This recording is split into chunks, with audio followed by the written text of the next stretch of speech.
nombre del Padre, del Hijo, del Espíritu Santo. Amén. Mis hermanos, aquí Padre Michel Bonifaz, los saludo y bendigo con sus familias. Como les había dicho, al terminar la explicación del Catecismo Mayor del Papa San Pío X, les dije que íbamos a hacer unas charlas más sobre la historia de la Iglesia, debido a la confusión actual hecha por los protestantes, por las sectas, por gente sin ningún derecho. Nos robaron la Biblia y hacen con la Biblia lo que quieren. Y bien, en esta charla vamos a estudiar los orígenes de la Iglesia Católica fundada por Cristo mismo, quien dijo a los apóstoles antes de subir al cielo. San Mateo 28, 17, todo poder me ha sido dado en el cielo y en la tierra. Vayan pues y hagan discípulos a todas las naciones, todos los pueblos, bautizándolas en el nombre del Padre, del Hijo y del Espíritu Santo, enseñándoles a conservar todo cuanto os he mandado. Y mirad que yo con vosotros estoy todos los días hasta la consumación de los siglos. Así se termina el Evangelio de San Mateo. Estoy con ustedes hasta la consumación del siglo, hasta el fin del mundo. Entonces, hermanos, los apóstoles, después de haber recibido el Espíritu Santo, bien fueron a predicar, enseñar, bautizar, y sabemos por el Evangelio que dejaron lugartenientes como obispos. Estos lugartenientes de los apóstoles, llamados obispos, bien están en la Iglesia Católica del siglo I al XXI. Por ejemplo, en el capítulo 20, 28 de los Hechos de los Apóstoles, San Pablo juntó los presbíteros y los obispos, los sacerdotes mayores, supervisores de Éfeso, y les dijo: el Espíritu Santo os puso obispos frente a la Iglesia que Dios adquirió con su sangre. Cuídense de ustedes y del rebaño.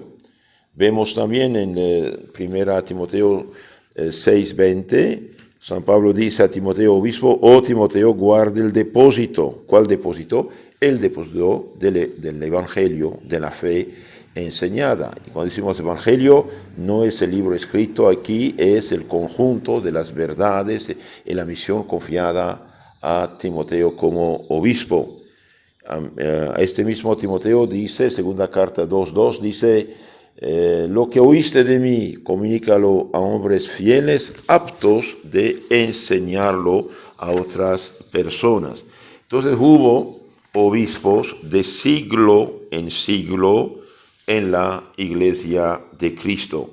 Son ellos los encargados, son ellos los embajadores de Cristo en la tierra. En efecto, es en Lucas 10, 16 que dice Cristo a los apóstoles: quien os escucha, me escucha; quien os rechaza, me rechaza.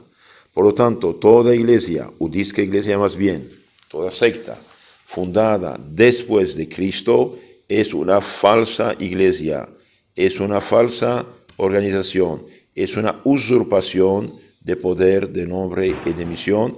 No vale nada. Es una iglesia humana fundada por hombres, pero como no se atreven a decir que su iglesia es humana, entonces se esconden detrás de la palabra cristiano, Cristo, o evangelio, o evangélico. Entonces, en esta charla vamos a ver los orígenes de la Iglesia Católica y analizar de una manera clara y sencilla que sí, Jesucristo, Dios hecho hombre, es el fundador de esta Iglesia Católica, es decir, cristiana universal. Me apoyo en un librito muy bonito del padre Martín Sánchez, del apostolado mariano de Sevilla, Orígenes de la Iglesia Católica, muy bien hecho. Entonces yo no voy a inventar, ya el trabajo está hecho, solamente le presto mi voz y clarifico un poquito. Entonces, la Iglesia Católica tiene historia, como toda disque iglesia. En la que puede demostrar que existe hace 2000 años, bien es la iglesia que Cristo fundó. 10 personas pueden reclamar una casa, una propiedad, un carro, bien, él que puede dar la escritura es de él, no los demás que no tienen nada, así de sencillo.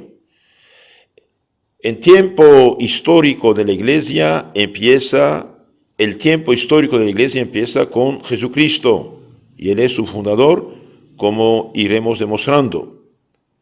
Jesucristo es una persona histórica y vive en un tiempo histórico. Él nace en los días del rey Herodes, San Mateo 2:1. Nace durante la predicación de su precursor, que empezó el año 15 del reinado del emperador romano Tiberio César, Lucas 3:1. Y Jesucristo da su bello testimonio bajo Poncio Pilato, en 1 Timoteo 6:13. Jesucristo, que es Dios desde la eternidad. En el principio era el verbo estaba con Dios y el verbo era Dios. Quiso hacerse hombre en el tiempo. Esto lo vemos en capítulo 1 de San Juan, de 1 al 14. Jesucristo es Dios desde la eternidad, San Juan 1:1, y quiso hacerse hombre en el tiempo, San Juan 1:14. El verbo se hizo hombre y habitó entre nosotros, se llama Jesucristo. Y por eso se encarnó y vino a este mundo por medio de la Virgen María. San Mateo 1:16, Gálatas 4:4. Y así siendo Dios, quiso vivir como hombre entre los hombres con la misión de salvar a los hombres. 1 Timoteo 1:15. Entonces, concretamente, ¿quién es Jesucristo? Y bien, vamos a sentar y aclarar algunos principios que, aunque parezcan conceptos verdaderamente teológicos, los textos que aducimos de la Biblia nos dan a conocer el origen y la personalidad de Jesucristo. Conviene que hablemos del origen eterno, intemporal de Jesucristo, que Él es Dios, para que tengamos presente que ninguno de los que se consideran fundadores de religiones pueden igualarse a Él. Jesucristo existió antes que el mundo. Jesucristo existió antes que el mundo. Esto nos lo evidencian los textos siguientes del Evangelio. El mismo Jesucristo dijo: Padre, glorifícame a mí con la gloria que tuve junto a ti antes que el mundo existiese. Glorifícame con la gloria que tuve contigo antes de la creación del mundo. San Juan 17:5. Todas las cosas fueron hechas por Él, y sin Él nada se hizo de cuanto existe. En efecto, el inicio de San Juan del Evangelio dice: en el principio era el verbo estaba con Dios y el verbo era Dios. Todo lo que se hizo por Él, y sin Él nada se hizo de cuanto existe. Jesucristo es Dios y hombre a la vez. Al principio era el verbo, dijimos, y el verbo estaba con Dios y el verbo era Dios. Él estaba al principio con Dios y el verbo se hizo carne, se hizo hombre y habitó entre nosotros. Evangelio de San Juan, de 1 a 14. Notemos que este verbo es la palabra, la inteligencia, la sabiduría del Dios Padre, que está junto a Dios desde la eternidad. Y Él era Dios, y se hizo hombre, y habitó entre los hombres. Jesucristo es pues Dios desde la eternidad, y se hizo hombre en el tiempo. Ustedes saben que Dios es uno y trino. Dios es Padre, Hijo y Espíritu Santo.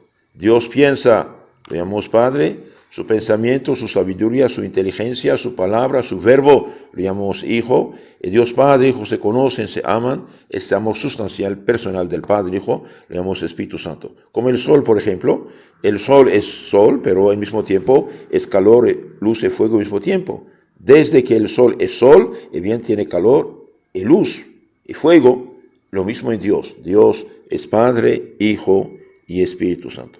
Ahora veamos cómo Jesucristo vino a la tierra. Jesucristo vino a la tierra por medio de una mujer. Llegada a la plenitud de los tiempos, envió Dios a su Hijo, nacido de una mujer. Gálatas 4:4. Y esta mujer era la Virgen María. María de la cual nació Jesús, llamado Cristo. Mateo 1:14. Y como Jesús es Dios, por eso decimos que la Virgen María es Madre de Dios. Es decir, que el niño nace de ella, es al mismo tiempo Dios y hombre en mismo tiempo. Jesús es pues Dios, Hijo de Dios e Hijo de María. Tiene, por tanto, dos nacimientos y dos naturalezas, humana y divina. Tiene dos nacimientos, dije, uno es eterno y otro temporal. Uno es eterno porque Él viene del Padre desde toda la eternidad. Y así lo decimos en el credo de la misa. Nacido del Padre ante todos los siglos. Nace del Padre de una manera semejante a como el pensamiento o la palabra nacen del espíritu del hombre. Por eso, el Hijo de Dios se llama también Verbo o palabra eterna del Padre. Ahora, cuando decimos nace del Padre, que no va a empezar. Como Dios es eterno, siempre existió, siempre existirá. Y bien, desde que Dios es Dios, el Dios es eterno, siempre tuvo esta palabra, este verbo, este Hijo. El Hijo de Dios eterno va a hacerse hombre, y de ahí viene el nacimiento temporal de Cristo, porque nació un día en Belén de Judá de la Virgen María. El Hijo de Dios, su verbo, su palabra eterna, tomó carne de María y se hizo hombre como nosotros en el tiempo, y por lo mismo el Hijo de María es Hijo de Dios. Ahora en Jesucristo hay dos naturalezas, una divina y otra humana. Fijémonos en esta frase. Antes que Abraham fue, yo soy, dice Cristo. Antes que Abraham, unos 2000 antes de Cristo, fue, yo soy, dice Cristo. San Juan 8:58. En ese texto Jesucristo se atribuye la propiedad de la eternidad y demostró que era Dios, pues en él hay un yo, una sola persona divina y dos naturalezas. Por razón de la naturaleza divina, o como Dios que es anterior a Abraham, que había vivido unos 2000 antes de Cristo. Y por razón de la naturaleza humana, como hombre es posterior a Abraham y a la Virgen María, de la cual quiso nacer. Jesucristo, como tenemos dicho, es anterior al mundo. San Juan 17:5.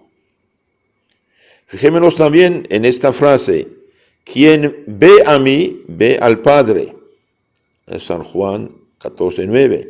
Yo y el Padre somos uno, una misma cosa. San Juan 10:30. Y según el contexto, no se trata de una unidad moral, sino de una unidad física y de sustancia, no de persona, pues dice claramente yo y el Padre, personas distintas, somos una sola cosa, una sola divinidad. Así lo entendieron los judíos y por eso quisieron apedrearle. Se dirá también, la Escritura dice, el Padre es mayor que yo, San Juan 14:28. Mas esto lo dijo por razón de su naturaleza humana o como hombre. Y así decimos, igual al Padre según la divinidad y menor que el Padre según la humanidad. Igual al Padre según la divinidad, menor que el Padre según la humanidad. En resumen de lo que estamos diciendo, Jesucristo es Dios, Dios encarnado. Por las palabras ya dichas de San Juan, al principio era el verbo era Dios. Tenemos que al principio, como en el Génesis 1:1, al principio de la creación, cuando no existía nada, sino solo Dios, existía el verbo o la palabra del Padre, y el verbo era Dios. Al crear pues Dios el mundo, el verbo ya existía, el verbo, palabra sustancial, del Padre, era Dios y eterno como Él. En la Biblia se nos dice frecuentemente que Jesucristo es el Hijo de Dios, lo que equivale a decir que Él es Dios. El Hijo de Dios es Dios. El Hijo del Hombre es un hombre. Ante Caifás, que le preguntó si era el Hijo de Dios, Jesús contestó: tú lo has dicho, yo soy. Y porque según los judíos, esta expresión equivalía a decir: yo soy Dios. Dijeron a Pilatos: nosotros tenemos una ley, y según la ley debe morir porque se ha hecho Hijo de Dios. San Juan 19:7. En efecto, el único argumento verdadero que tuvieron contra él es el de haber afirmado que es Dios. Fijémonos también en los textos siguientes en los que Jesús llama a Dios su Padre. El Padre está en mí y yo en el Padre. San Juan 10:38. El que me aborrece a mí, aborrece también a mi Padre. San Juan 15:23. El que no honra al Hijo, no honra al Padre que lo envió. San Juan 5:23. Todo me ha sido entregado por el Padre, y nadie conoce al Hijo sino el Padre, y nadie conoce al Padre sino el Hijo, aquel a quien el Hijo quisiera revelárselo. San Mateo 11:27. ¿Quién no ve en estos textos la identidad de naturaleza en el Padre y en el Hijo? Si el conocimiento que tiene el Hijo del Padre es igual al que el Padre tiene del Hijo, forzosamente tenemos que concluir que en ambos hay igualdad de su sabiduría y también igualdad de naturaleza. En consecuencia, Jesús es Dios, porque el Hijo natural de Dios es Dios, porque participa de la misma naturaleza divina, así como el Hijo natural de un hombre es hombre. Jesucristo demostró que era Dios con sus muchos milagros y profecías. Él dio vista a los ciegos, resucitó a los muertos. Véanse sus muchos milagros en los evangelios. Recordemos la curación de un paralítico. Al ver Jesús la fe de aquellos hombres que le llevaban en la camilla, dijo: confía, hijo, perdonados te son tus pecados. Entonces algunos de los escribas dijeron dentro de sí: este hombre blasfema, porque ¿quién puede perdonar los pecados sino solo Dios? Conociendo inmediatamente Jesús sus pensamientos, les dice: ¿por qué pensáis así en vuestros corazones? ¿Qué es más fácil, decir al paralítico: perdonados son tus pecados, o decir: levántate y anda? Pues para que veáis que el Hijo del Hombre tiene poder en la tierra para perdonar los pecados, dijo al paralítico: levántate, toma tu lecho y vete a tu casa. Él se levantó a la vista de todos y se fue a casa. San Marcos 1:12. La consecuencia es clara: Jesús es Dios, y por lo mismo la iglesia, por él fundada, es obra divina. Hasta aquí acerca de la persona de nuestro Señor Jesucristo. Entonces, Jesucristo, Hijo de Dios, segunda persona de la Santísima Trinidad, se hace hombre, da su vida en la cruz para salvar a los hombres, funda una organización, una congregación, una iglesia, asamblea de fieles, y confía esta asamblea a Pedro. Tú eres Pedro, y sobre esta piedra edificaré mi iglesia. ¿Qué hizo Jesucristo para fundarla, esta iglesia? Empezó la fundación de su iglesia con sus discípulos, de entre los que eligió a 12, que llamó apóstoles. San Lucas 6:12. Venid en pos de mí, seguidme, les dice, yo os haré pescadores de hombres. Y aquellos pescadores de Tiberíades, dejadas las redes, les siguieron. San Mateo 4:18. En la Biblia aparece Jesús como el fundador de la iglesia, y de una sola iglesia, la cual quiso fundar de un modo inmediato y personal durante el tiempo de su vida sobre la tierra, pues él, con la elección de sus apóstoles, puso los fundamentos sustanciales de la misma en cuanto a la doctrina, al culto y a su constitución. Jesucristo hizo a los apóstoles sus lugartenientes en la tierra. confiándole sus propios poderes para la salvación de los hombres. Como mi Padre me envió, así os envío también a vosotros. Reciben el Espíritu Santo. A quienes perdonan sus pecados quedan perdonados. San Juan 20, 21 a 23. Y luego envió a los apóstoles a predicar su doctrina diciéndoles: id por el mundo entero y predicad el evangelio a toda criatura. El que creyere y fuere bautizado se salvará, mas el que no creyere será condenado. San Marcos 16, 15. Así los que iban creyendo en el evangelio y se bautizaban se incorporaban a la iglesia. Los evangelistas citan los nombres de los 12 apóstoles, figurando Pedro el primero de todos en sus listas, testimonio de verdadera preeminencia. Los 2 apóstoles son estos: Simón, a quien llamó Pedro, y Andrés, su hermano, Santiago y Juan, Felipe y Bartolomé, Mateo y Tomás, Santiago, hijo de Alfeo, Simón, llamado el Celotes, y Judas, hermano de Santiago. Judas, el cual vino a ser un traidor. Lucas 6:12. Jesucristo puso a Pedro como jefe del colegio apostólico, que luego vino a ser el primer papa y jefe supremo de su iglesia. San Juan 1:42, San Mateo 16:18. El Concilio Vaticano II dice: la iglesia se nos presenta como una comunidad que vive y se desarrolla en el tiempo, esto es, como pueblo de Dios, construido por el bautismo en camino a través de la historia, destinado a reunir a todos los hombres, los que Dios quiere salvar, no individualmente o aislados entre sí, sino constituyendo un pueblo que le conozca en la verdad y le sirva santamente. El mismo Concilio resume lo dicho con estas palabras: para establecer esta su santa iglesia en todo el mundo hasta el fin de los siglos, Cristo confió al colegio de los apóstoles el oficio de enseñar, gobernar, santificar.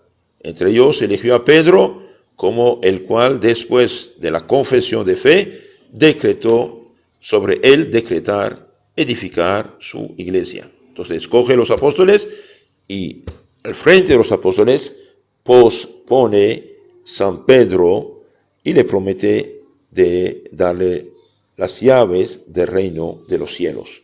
Tú eres Pedro, y sobre esta piedra edificaré mi iglesia. No dijo mis iglesias. No puede haber iglesias. En consecuencia, Jesucristo fundó la iglesia con la elección e institución de los apóstoles, y por ser Él también Dios, la iglesia, como tenemos dicho, es una obra divina.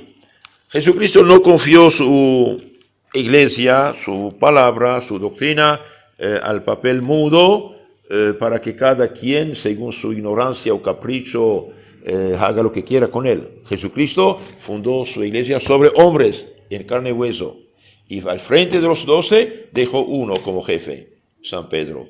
Y los apóstoles, como dije al inicio, dejaron lugartenientes, presbíteros, diáconos y obispos. Lo que oíste de mí, oh Timoteo, confía a los hombres fieles, aptos de comunicarlo a otros. Y bien, los apóstoles sí dejaron lugartenientes, que llamamos los obispos. Por ejemplo, en Hechos de los Apóstoles, muy interesante, muy importante, 20-28, San Pablo dijo a los obispos de Éfeso y la región: el Espíritu Santo os puso obispos frente a la iglesia que Dios adquirió con su sangre. Cuídense de ustedes y del rebaño. Por lo tanto, toda persona que funde una disque iglesia en contra de la autoridad que Cristo dejó en la tierra, la Iglesia Católica y sus dirigentes, y bien es una secta, no puede haber. Y en resumen, la iglesia que Cristo dejó en la tierra debe tener unos 2000 años. Una iglesia que no tiene 2000 años no tiene nada que ver con Cristo nuestro Señor, es una usurpación. Por desgracia, todas las sectas actuales, que sean cristianas, bíblicas, evangélicas, no se atreven a decir que es fulano sutano que les ha fundado. Pero la historia dice que todos los protestantes, bien, son en general de origen católica. El fundador del protestantismo es un pobre sacerdote católico, terco como una mula, orgulloso como Lucifer, rebelde de primera, Martín Lutero, 1521. El rey de Inglaterra, por cuestión de divorcio, se separó y fundó su falsa iglesia disque anglicana de Anglia, de Inglaterra. Y de ahí vienen todas las demás sectas.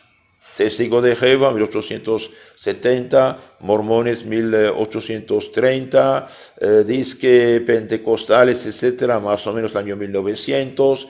Y de los años 1960 por acá, un subproducto de las sectas gringas, bien, aparecieron en América Hispana, que se dicen ahora cristianos o evangélicos. Por desgracia, son sectas, falsas iglesias. Por lo tanto, queridos hermanos, valoricemos lo que tenemos y no dejemos la Santa Iglesia Católica. Aunque haya problemas actualmente por una crisis interna de modernismo y filtración de ideas falsas en la Iglesia es santa. Puede tener ministros, hijos pecadores, esto no cambia nada. Y vamos a triunfar de esta crisis tarde o temprano. La Iglesia pasó 20 siglos, experimentó bastante tempestades. Esta también, con la ayuda de Dios, la superaremos. En la charla siguiente vamos a continuar sobre la fundación de la Iglesia Católica, que es la Iglesia de Cristo. Que Dios los cuide, la Virgen los ampare. Amén. No olviden de suscribirse a nuestro canal Catecismo Católico Tradicional, Catecismo Católico Tradicional en YouTube y Telegram, donde tenemos toda la fe de la Iglesia explicada. Tenemos también otro canal, FSSPX Costa Rica. Tenemos mucha información espiritual.